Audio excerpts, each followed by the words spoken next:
তো কালকে ছিল রাখি পূর্ণিমা, আর নিজের মায়ের পেটের বোন না থাকলেও প্রতি বছর কোনো না কোনো বোনের হাত থেকে কিন্তু রাখিটা পড়া হয়ে যায়। ছোটবেলায় কিন্তু খুবই খারাপ লাগতো, আর যারা এখনো বাচ্চা যদি বোন না থাকে তবে এই দিনগুলো রাখি পূর্ণিমা ভাইফোঁটা এই দিনগুলো আসলে কিন্তু খুবই কষ্ট লাগে। যাই হোক, এই বোনটা আমাকে দাদা বলে ডাকে, আর এসেছিল রাধাকান্তপুর থেকে।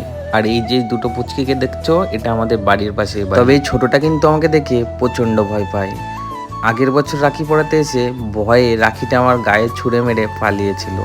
জানি না এবার কি করব। যাই হোক, বেশ ভালোই কাটলো দিনটা, কারণ সবাই আসলো বাড়িতে রাখি পড়াতে, আর সেই বোনের অভাবটা কিন্তু আমার আর থাকলো না। আর তোমাদের রাখি পূর্ণিমা কেমন কাটলো অবশ্যই কমেন্টে জানিয়ে দিও। তো দেখো, এবারে কিন্তু একটু বড় হয়েছে, যার জন্য ভয়টা কেটেছে। রাখি বাঁধা হয়ে গেলে বাইপাস ধরে সোজা চলে যাচ্ছি মামার বাড়ির দিকে, কারণ মামি আমাকে এসে বলে গেল তাদের বাড়িতে খেতে যাওয়ার কথা। তো বাইপাস ধরে 1 মিনিট লাগলো, আর তারপর যেহেতু শনিবার নিরামিষ দিয়ে খেয়ে